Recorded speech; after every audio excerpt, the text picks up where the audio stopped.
I am Inspector, and I solved mystery. Welcome to my new case. The sound that wasn't there has stayed with me longer than any other. A peculiar absence, like the gap between heartbeats when one believes time itself might have forgotten to move. That night, the rain fell softly on Oxford, a mild drizzle that seemed to rinse the air rather than soak it. I remember sitting in a half-empty pub off St. Aldate's, nursing the final inches of a pint that had grown as tepid as my enthusiasm for conversation. The crossword from the Times lay before me, its clues mocking in their usual civility. Time's silence hides truth, one read. 8 letters. I never filled it in. Perhaps I knew even then what it meant. Oxford had its moods, and that evening it wore melancholy, like an old college scarf. Familiar, frayed and faintly scented with regret. The bells of Christ Church struck 11, sonorous and certain, and then stopped. Somewhere between the second and third chime, I realized another clock, the great one above the All Saints College library, had not joined them. Its silence reached me even through the rain, an omission my mind noted before I could question why. I've often wondered since if that absence was already the beginning of the case. The next morning, the world was much the same, as it always is after death. The porters were whispering before breakfast. They had found Dr. Henry Willoughby slumped over his desk in the small hours. Natural causes, someone said. Always is at first. I arrived at the college just as the flag was being raised to half-mast. Lewis met me by the gates, his breath visible in the thin March air. He told me the details briskly, as though neatness might disguise the discomfort that comes with the death of a man whose name had once adorned lecture timetables. Found by the porter about 2 a.m. Door locked from inside. Whiskey glass, books, notes. Lewis looked at me then, the way men do when they hope for confirmation that life remains ordinary. I said quietly that it never was. Willoughby's rooms were a small museum of a mind too careful to live freely. Books stacked in obedient towers, pens lined as if expecting inspection. There was the faint smell of paper, ink, and a life spent translating one into the other.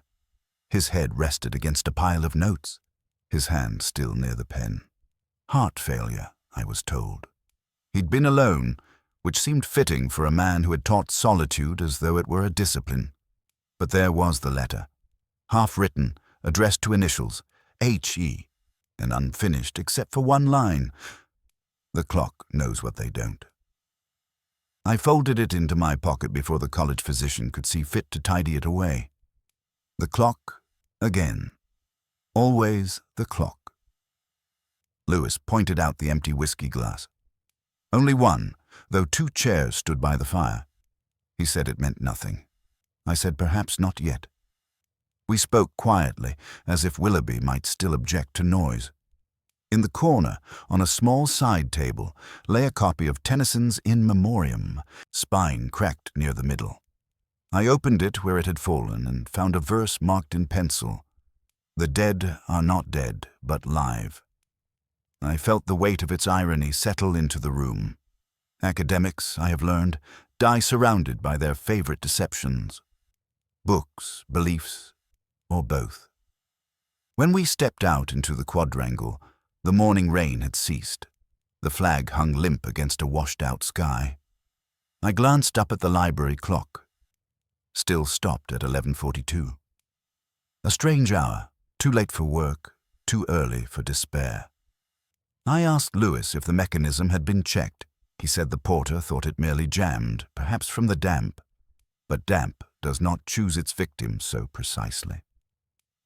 I lingered as the others dispersed, drawn to the hush that gathers around old stone when something has shifted, but no one will admit it. Beneath the archway, a small puddle reflected the silent clock, its hands immobile in the grey light. I thought of the crossword clue again. Time's silence hides truth. 8 letters. Perhaps mystery, or betrayal. Both seemed to fit. As I walked away, the air tasted faintly metallic, as though the rain had carried with it a trace of something the city wanted forgotten. The students would file past later, laughing beneath umbrellas, unknowing that a chapter of their history had just closed on a single, unfinished line. I paused at the gate, turned once more toward the college, and listened. There it was again, that sound that wasn't there, the silence of a clock that had stopped keeping faith with the hours, as though time itself had conspired with death. I have never trusted silence since. That was how it began, not with a gunshot or a scream, but with a missing chime, and the uneasy knowledge that somewhere, someone had meant it that way. There are certain rooms that never quite recover from their last conversation. Dr. Henry Willoughby's study was one of them. When I entered it that morning, I felt as though I had trespassed into the echo of a thought unfinished, a place where the air itself resisted closure. The curtains had been drawn halfway, allowing a fractured spill of light to settle upon the desk where Willoughby's body had been found. A few particles of dust floated there, slow and precise, like scholars reluctant to leave a seminar. Lewis was already waiting, notebook open, his face bearing the faint exasperation of a man who still believes in simplicity. He said the doctor had died sometime between 11 and midnight, that the college nurse thought it a heart attack. No signs of struggle, no visitors recorded by the porter. He had even poured himself a drink. Whiskey, of course, the universal consolation. I looked at the glass, the faint trace of lip, the tiny film of oil on the rim, the neatness with which it had been placed to the right of his writing hand, the sort of precision that betrays habit rather than haste. And then the letter, a half-written missive to someone identified only as I. It lay there with the faint authority of unfinished business. The line that mattered read, "The clock knows what they don't." I told Lewis to make a note of it. He asked what I thought it meant. I said I didn't know yet, but that it was rarely the clocks that lie in Oxford. It's the people. The college itself had the kind of beauty that makes decay seem almost dignified. The stone was damp from the night's rain. The corridors exhaled the scent of chalk, cold wood, and old intellect. The master of the college, Dr. Latham, met us in the hall with the careful gravity of a man who has already rehearsed his sadness. He spoke of Willoughby as a scholar of impeccable integrity, a mentor to many, an eccentric but harmless. I nodded, as one does when listening to the living define the dead. Behind Latham stood a younger woman, her eyes the blue of winter glass. Claire Rowan, lecturer in classics, once Willoughby's assistant.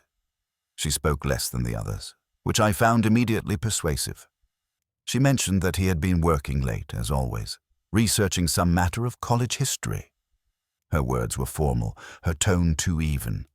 I asked whether he had seemed anxious. She said he was never anxious, only weary. Then she hesitated, a fractional pause, as if she'd just noticed the shape of her own lie. Lewis began noting her answers, but I watched her hands instead. Long fingers, motionless at her sides, except for one, the index, which traced the edge of her coat pocket unconsciously. A nervous movement, or a protective one. I wondered what she kept there. After they left us to our examination, I found myself drawn to the books on the shelf behind the desk. A uniform collection of volumes on English ecclesiastical history, a few on medieval Latin, and one, curiously out of place, on cryptography. Its spine cracked easily, its margins annotated with a precision that seemed less academic than personal. I thought of the letter again. The clock knows what they don't. Lewis was by the window, looking out at the quad where a group of students hurried between lectures, their laughter carrying faintly through the open pane. He asked if I thought Willoughby had been blackmailed. I said blackmail rarely kills the educated. It's the weight of memory that does that. Before leaving, I noticed a small irregularity. On the far edge of the desk, the dust had been cleared in a narrow strip about 2 inches wide, as though a thin object, perhaps a book, perhaps a photograph, had recently been removed. I asked Lewis to check whether anything was missing from the catalogue of personal effects. He nodded, but didn't see the point. He rarely did at first. We stepped back into the corridor, where the echo of footsteps seemed more alive than the people themselves. Somewhere in the upper tower, a clock chimed the quarter hour. Not the library's clock, of course. That one remained obstinately frozen at 11:42. Latham caught up with us near the stairwell. He said something about the college wishing to avoid publicity, that Dr. Willoughby's family preferred discretion. I told him that death in Oxford was rarely discreet. It tends to echo, however softly, down the wrong corridors. When we emerged into the quadrangle, the clouds were breaking apart, and the air smelled faintly of wet leaves and printer's ink from the college press. I paused beneath the silent clock and felt, quite irrationally, that it was watching us. Lewis asked if I was ready to leave. Not yet, I told him. There's something odd about people who die in the middle of writing a letter. He said perhaps the doctor simply ran out of time. Perhaps, I said, but the clock had already stopped. We left the college then, our footsteps merging with the distant sound of traffic along the High. I remember glancing once more over my shoulder. At the tower, the window, the stillness, the kind of stillness that conceals movement rather than absence. Later, over a drink, I tried to finish my crossword. One clue lingered unanswered. When truth is delayed, what remains? 6 letters. I wrote secret, then crossed it out. Some silences, I've learned, don't yield to definition. They merely wait, patient as clocks, for the hour to come round again. It was raining again, that fine, deliberate kind of rain Oxford keeps for moments of quiet unease. I remember the sound of it tracing the college walls, a steady rhythm against centuries of stone, the kind of sound that tempts a man into thinking rather than acting. I'd gone to see Claire Rowan that afternoon, though I told myself it was for reasons entirely professional. I've never been very good at believing myself. Her rooms overlooked the Cherwell, a narrow terrace with window boxes gone to seed and a cracked teacup left on the sill as though someone had meant to fill it with something once. Earth, flowers, perhaps affection. She opened the door, not with surprise but with resignation, the way people open doors to memories they've already anticipated. I told her we were continuing our inquiries into Dr. Willoughby's death. She said she expected as much. Her voice had the practiced steadiness of someone who has long since learned that emotion invites intrusion. The room smelled faintly of sandalwood and paper, the latter being the more persistent scent in Oxford. Books in haphazard order, a half-empty glass of red wine on the piano, and the faint trace of cigarette smoke hiding behind the curtains. She gestured toward the chair opposite her desk, and I sat. She spoke of Willoughby's brilliance, his discipline, his peculiar fondness for secrets. There was admiration in her tone, but not affection. When she said his name, it sounded like a line from a language she no longer wished to translate. I asked if she had been close to him. She smiled, the kind of smile one reserves for an impertinent question posed too late.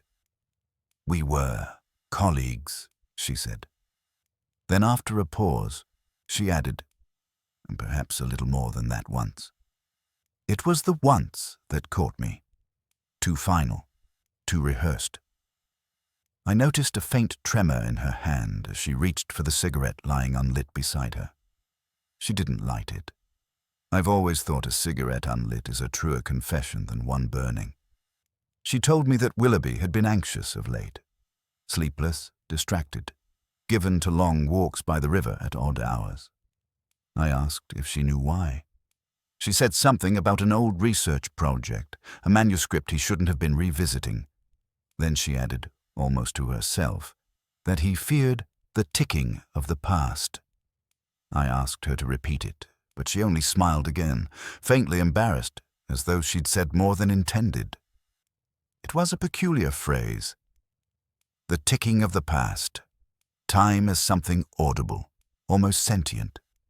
I thought of the stopped clock again, the silence it had imposed over the college like a benediction withheld. When I stood to leave, she walked with me to the window.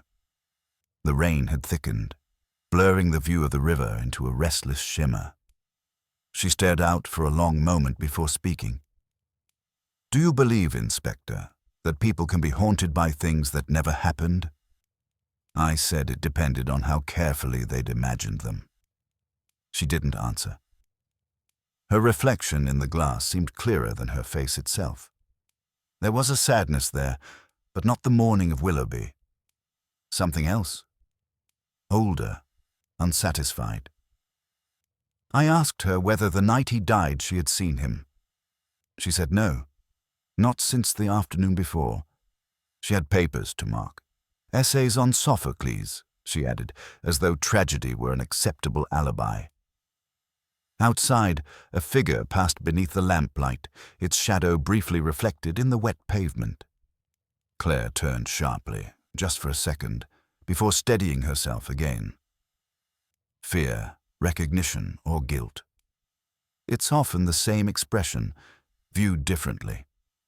I made a note of it. When I left, the rain had subsided to mist. The college bells began to toll the hour, though the library clock I knew would remain silent. Lewis was waiting by the gate, sheltering under an umbrella that seemed too small for his frame. He asked what I'd learned. "That she's clever," I said. Clever enough to know what not to say. He asked if I believed her. I told him belief was a luxury detectives couldn't afford, or men like me, for that matter. As we walked away, I found myself thinking of that unlit cigarette, of her question about imagined hauntings, and of the faint tremor that had betrayed more truth than her words ever could. Some women in Oxford, I've found, have mastered the art of turning guilt into grace.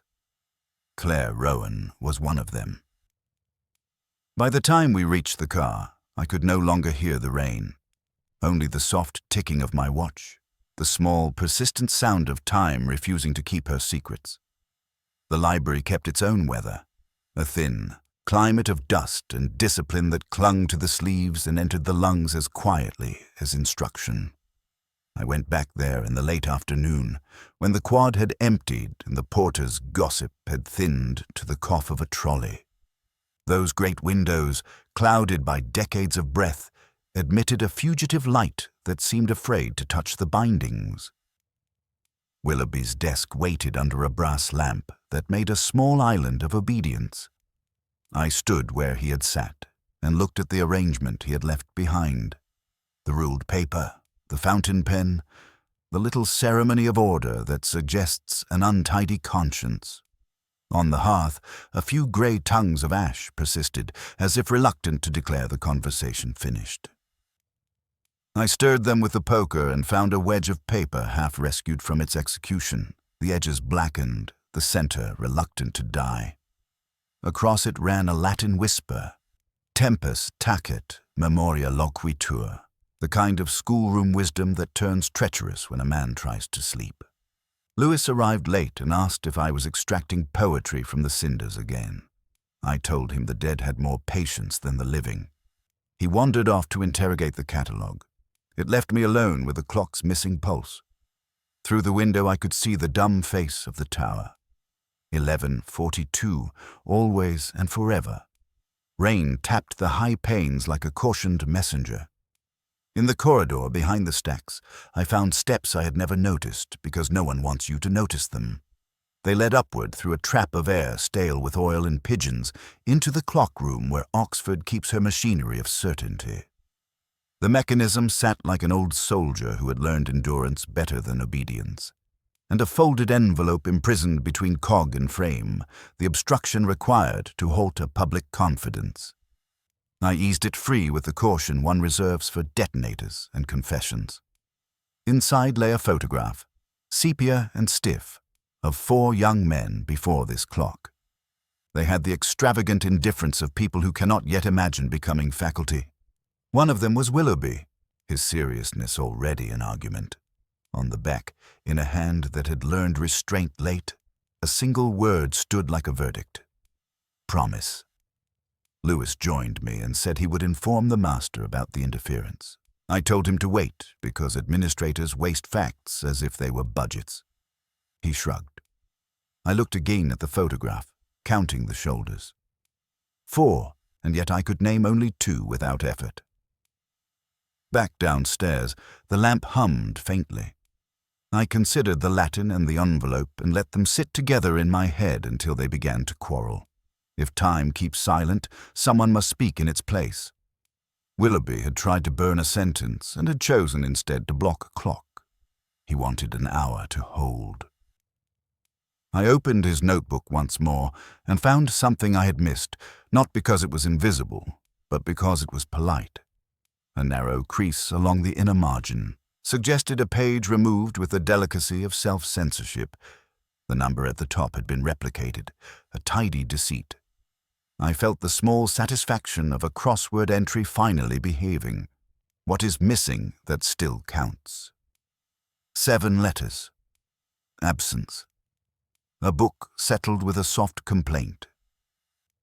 When I left, evening had begun its gentle erasure. The floorboards complained under my steps, and somewhere a student coughed. I paused at the library door and listened, as I had on the first night, for the sound that wasn't there. Outside, the tower kept its lie intact, and the river carried the day away with its usual discretion. I told myself we were closer. The city, being older than truth, politely declined to comment. It was in the King's Arms that the case began to turn, though not in the way I had hoped or feared. I remember the warmth of the place, the low light glancing off old brass fittings, the hiss of the beer pumps, and the heavy contentment of men convincing themselves they understood life because they could name their ale. Oxford, for all its intellect, still believes in the honesty of a pint. Lewis and I had taken a table near the window, the kind that fogs on the inside faster than the rain can settle on the glass. He was talking about the college accounts, about grants, stipends, and other matters that kill conversation but occasionally expose motive. Willoughby had refused to sign off on a funding application for Dr. Latham's latest research. A man's principles, Lewis said, can cost him friends, and sometimes his life. I half listened, half read the crossword I'd folded beside my drink. The clue that caught me was simple enough. An hour not counted, yet remembered. 6 letters. It nagged me in a way I couldn't explain. Lewis took it for distraction. He said I looked as though I were composing poetry. I told him poetry was only crime made respectable by rhythm. He laughed. The door opened then, and the air changed. Dr. Latham stepped in, carrying that thin scent of tobacco and entitlement. He saw us, paused, then decided to join. The choice itself was revealing. Guilt, when intelligent, always walks toward the danger, slowly enough to look casual. He ordered a whiskey and toasted the table. To the end of a burdened conscience, he said. A curious phrase, perfectly rehearsed. I raised an eyebrow but said nothing. The words hung in the air like the aftertaste of smoke.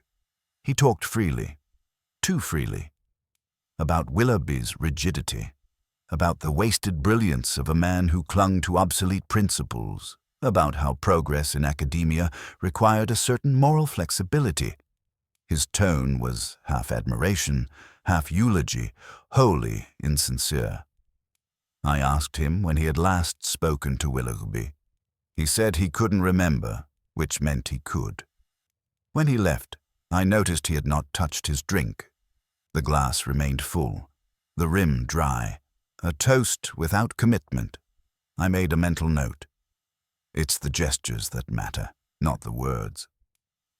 Lewis thought I was being harsh.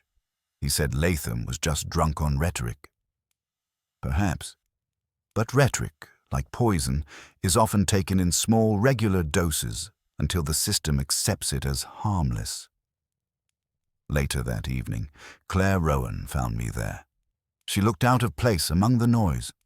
too still, too precise. She asked if she might sit, though the question was more form than permission. Her coat was damp from the rain, and a small drop lingered on her temple like punctuation. She said she had remembered something, that Willoughby had been receiving notes, unsigned, each containing a line from Tennyson's In Memoriam. She recited one from memory. "Be near me when my light is low." I asked if she had seen the handwriting. She said no, only that Willoughby burned them after reading, each one in silence. She found it romantic. I found it methodical. Lewis brought another round and made some remark about coincidence, poetry, and death always keeping each other company. I told him coincidence was simply the name we give to patterns we haven't solved yet.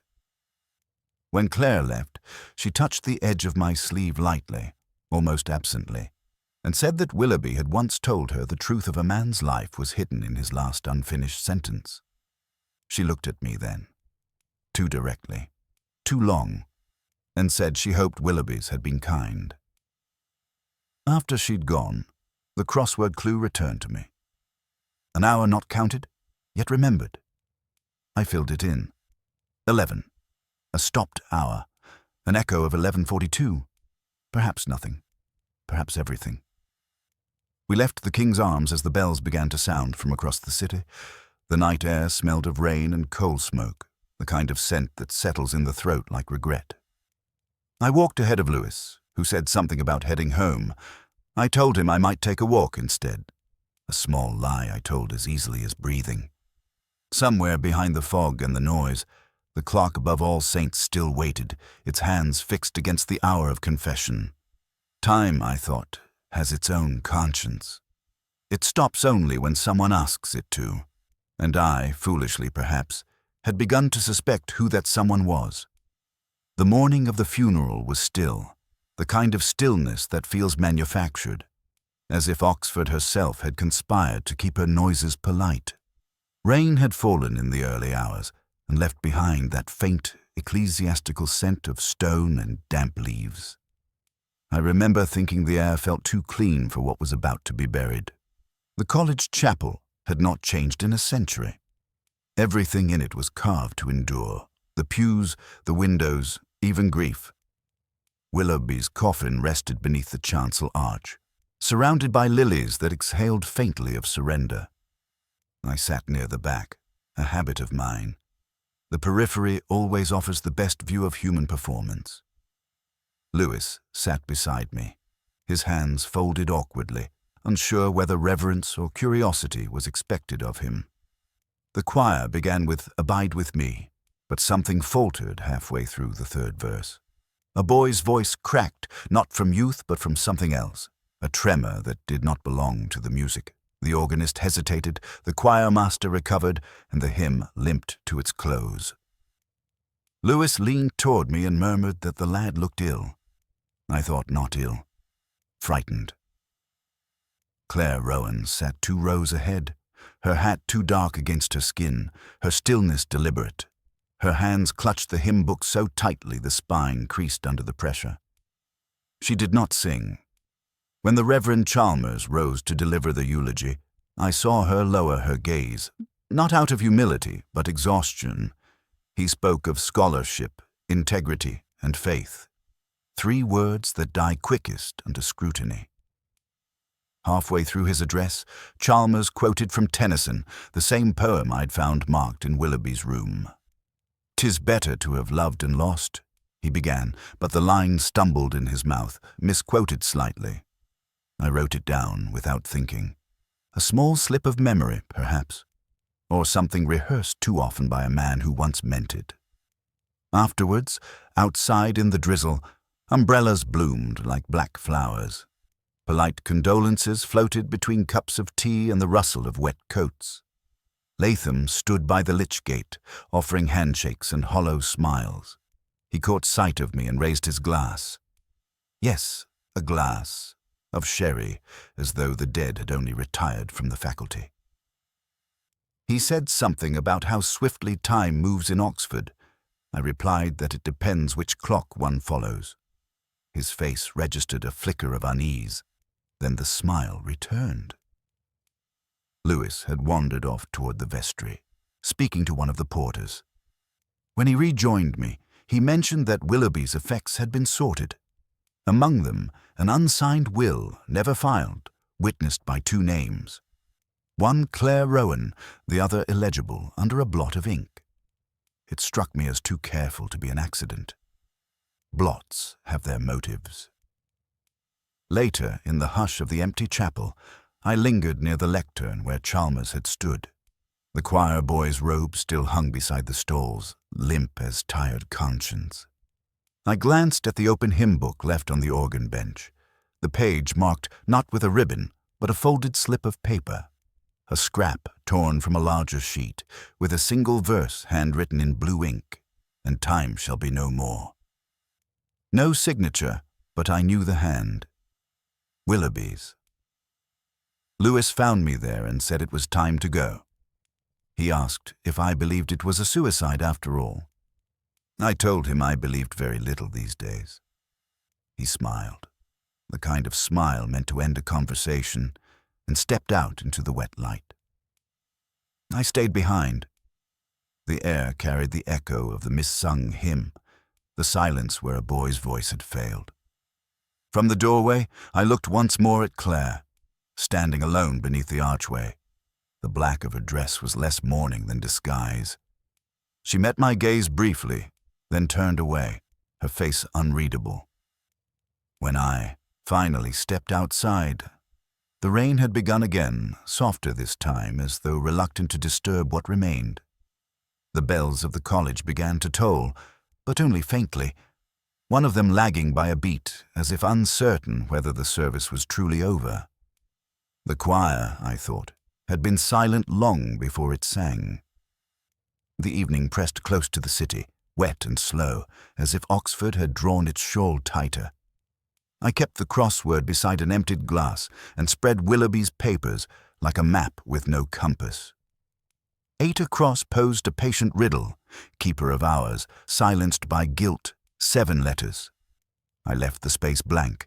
Answers earned in haste punish their owners. Lewis arrived with a ledger that smelled of damp cardboard and institutional soap. "Archive logbook," he said. The librarian wanted it back quickly. I turned pages of tidy script until the final entry where tidiness turned theatrical. A smudged signature, ink a shade darker, pressure heavier than the day's earlier hand. Fresh truth impersonating the past. "Who signed last?" I asked. Lewis said 11:30 p.m. Exit recorded, key returned. "Too tidy," I told him. The paper held a faint ripple, as if pressed to encourage forgetfulness. He asked if I suspected the librarian. I said I suspected the line. We walked the ledger back because rooms should speak before their occupants choose alibis. In the porter's lodge, the keys hung in neat rows. One tag had a nervous polish the others lacked. The porter mentioned the library side door like to stick, lift, then turn. Lewis pointed to the bright crescent beneath the handle. Claire stood beneath the mute clock with rain in her hair, as if she had come to keep the hour company. "Essays to mark," she said. Grief had become administrative. I asked lightly whether she had visited the archive after dinner. She watched the rain and admitted she had gone briefly to replace a borrowed book taken without signing. We sat in the reading room. "Why leave no entry?" I asked. The librarian disliked evening footfall, she said, and she had not wished to invite suspicion. I told her the logbook recorded an exit at 11:30 in a hand not entirely the librarian's. She met my gaze with the patient severity of the intelligent and asked whether I could prove which line was untrue. I opened Willoughby's notebook and found the penciled question I had ignored. What ceases when truth is spoken? I had once answered time. A stricter answer proposed itself now. Fear. Sometimes clocks stop because fear does. Lewis returned carrying strangers' impatience like static. I took from my pocket the photograph from the clock room. 4 young men beneath the same face of ours. Besides Willoughby and Latham, who? I asked.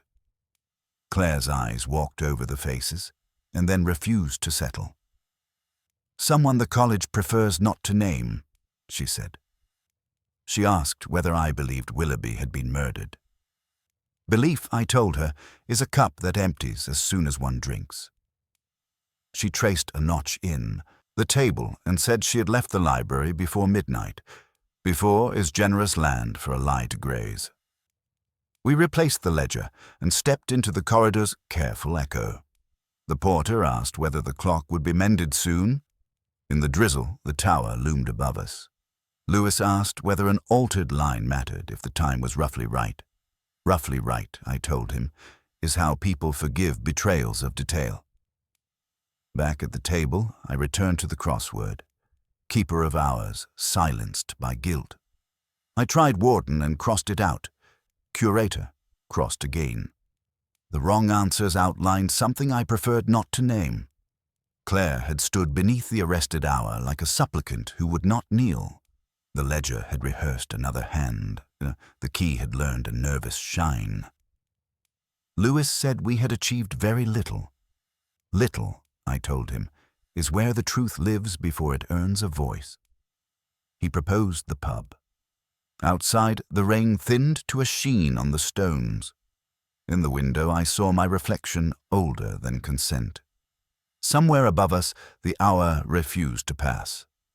I carried the ledger's memory with me like a thin film on the fingers, the kind of residue that will not wash off until one names it. The clue in my pocket rustled with every step, a metronome of doubt. Keeper of hours, silenced by guilt. I left it blank again, not from ignorance, but from courtesy to a truth still learning its voice.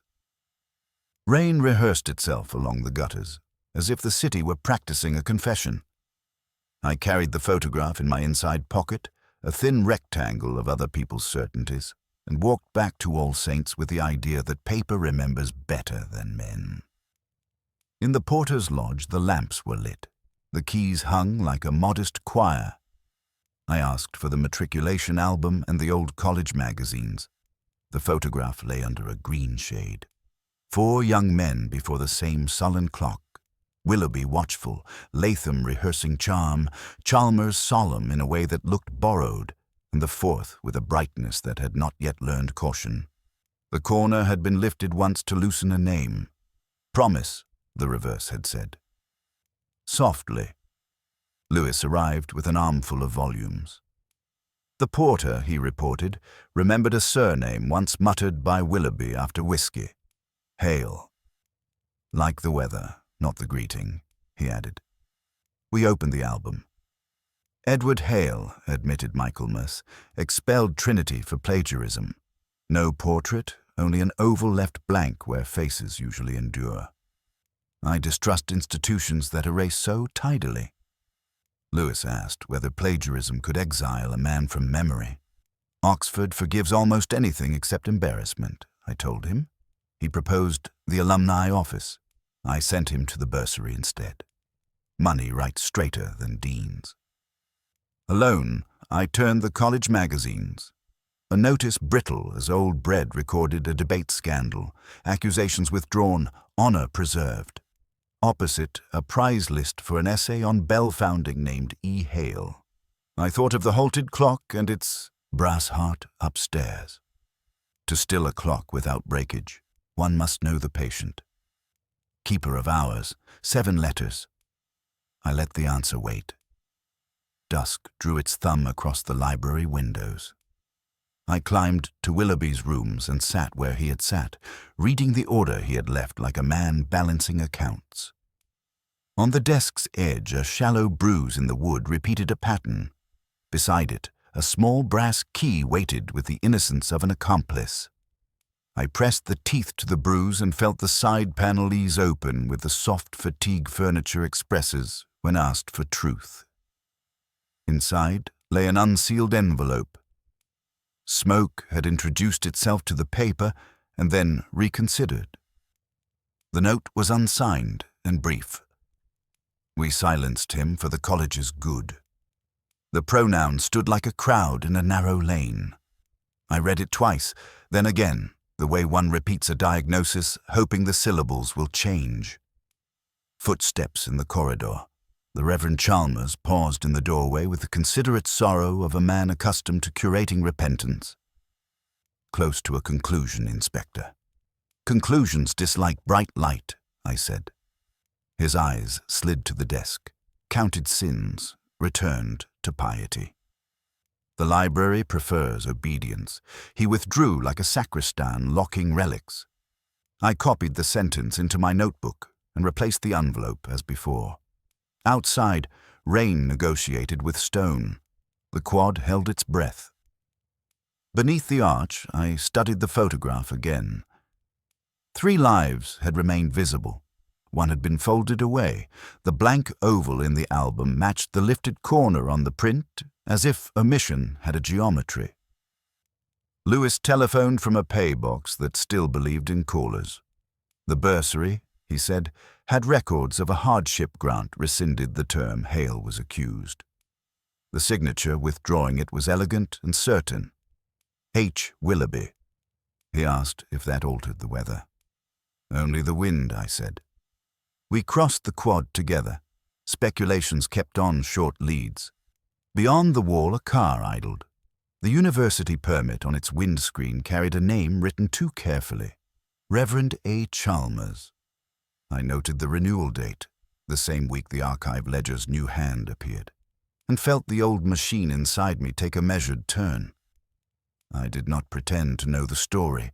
I knew only that a promise beneath a clock had kept better time than the clock itself, and that somewhere between a prize list and a blot of ink, a life had been folded and put away.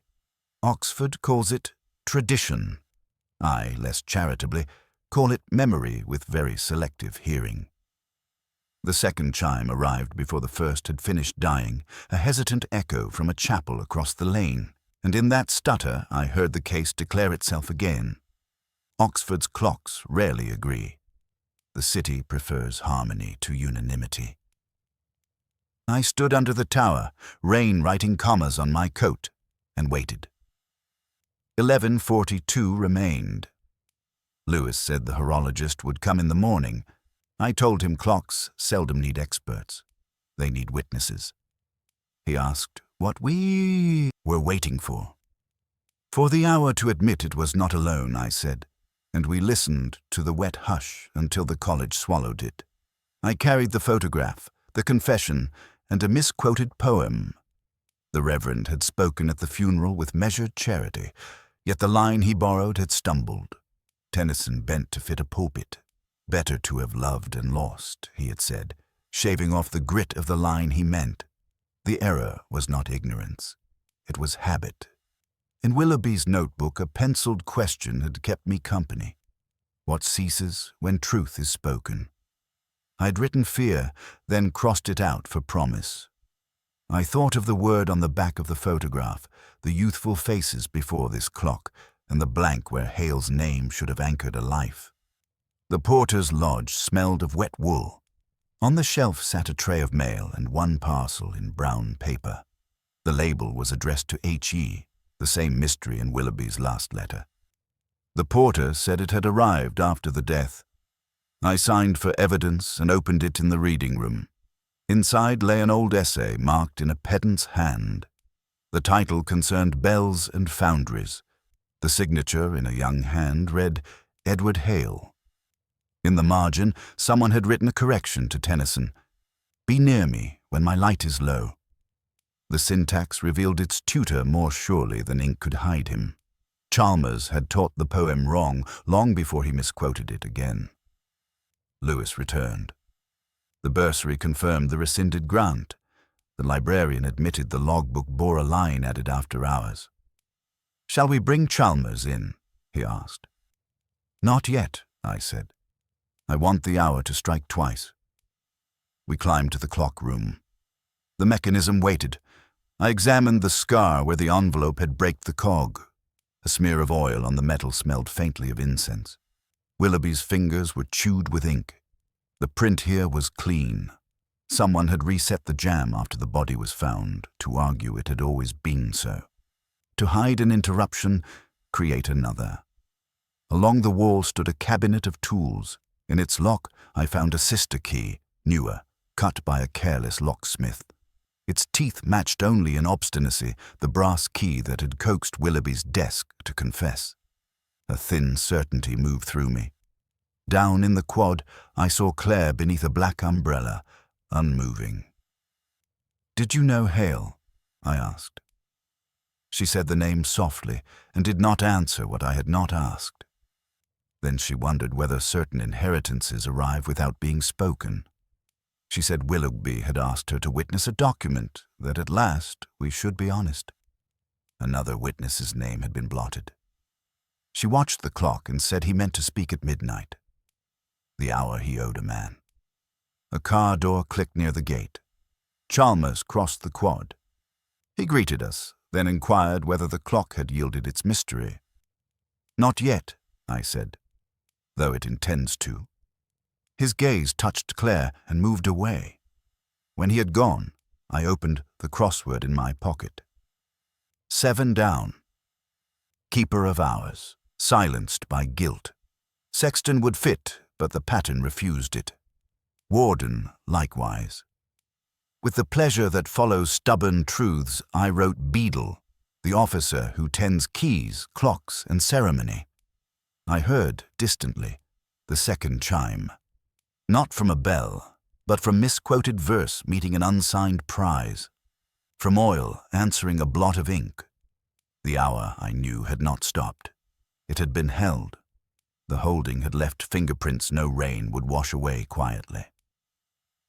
I met her in the tower before dawn, the city rinsed of argument, the stone still wet enough to remember rain. The stair was narrow, the air of old oil. Claire stood by the mechanism. She said I would come. I told her we had both been walking toward this hour since the first silence. We looked at the halted hands as one looks at a patient who has chosen sleep over cure. She asked whether I had decided what kind of death it was. I said the heart is a subtle conspirator. It waits until the truth knocks, and then it answers with a fall. I laid the photograph on the beam, the 4 boys before the clock. "Promise," I said, and let the word do the work. She ran a finger along the cracked edge and told me Hale had been brighter than the rest, bright in the pitiless way of bells at frost. The college liked brightness when it behaved. When it did not, brightness became scandal. She had learned the story in fragments. I showed her the envelope, the confession that used a crowded pronoun. We, for the college's good. She closed her eyes as if the mechanism had sighed. The Reverend, she said, had once insisted a misquotation could save a flawed sermon. He had been saving them ever since. The hour before Willoughby died, she said, he asked her to witness a correction dressed as a will. At last we should be honest. She signed. The second witness signed and then blotted his own name, a careful mercy that felt like policy. Willoughby had promised to speak at midnight. The clock, impatient with courage, reached for stillness. I told her about the parcel, the essay, the marginal hand that had tutored error into permanence. She nodded. She said Willoughby had not written the line to H.E. idly. Hale's initials were not a memory, but a destination. With the bell repaired, the hour would tell on the living. Lewis was somewhere below, talking to Locks and a porter who wanted this finished. I kept my voice low. "Did you stop the clock?" She rested her palm on the brass drum. She said the first stoppage had been his, the second hers, and that both were acts of love, if one could still use the word in Oxford. She said he had looked at her and finally seen her properly. The pupil becomes the ledger, she said. The teacher must balance the past or abandon accountancy. He reached for courage. The heart chose economy. She caught the wheel before it wound the confession into daylight. She did not touch the glass, only the gear. We stood long enough for the city to wake into rumors. I thought of the crossword in my pocket, the clue that had fought me for days. What remains when the hour is held? Not time, not fear, memory. I wrote it with my thumbnail against the beam. Chalmers arrived in the doorway. Tentative. He said the college would prefer. I told him Preference had already written too many lines. He glanced at Claire, began a Tennyson he could not finish, and for once left the misquote unspoken. Lewis took him gently.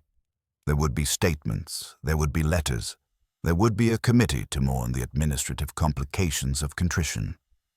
When they had gone, Claire asked whether the law could tell the difference between mercy and maintenance. I said the law can read ink and hear clocks, but mercy writes in pencil and prefers whispering. She touched my sleeve the way rain touches glass. She wished me health and a kinder retirement than most men earn. I set the clock free. The mechanism woke like a patient deciding to keep going.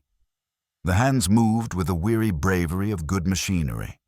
Somewhere below a door opened and Oxford let in its morning. I walked out alone, carrying nothing I could log except quiet. The bell struck the hour. It sounded smaller than I had feared, larger than I deserved. I listened until the final tone thinned into the air that keeps our secrets busy. Time went on. The secret, being older, did not.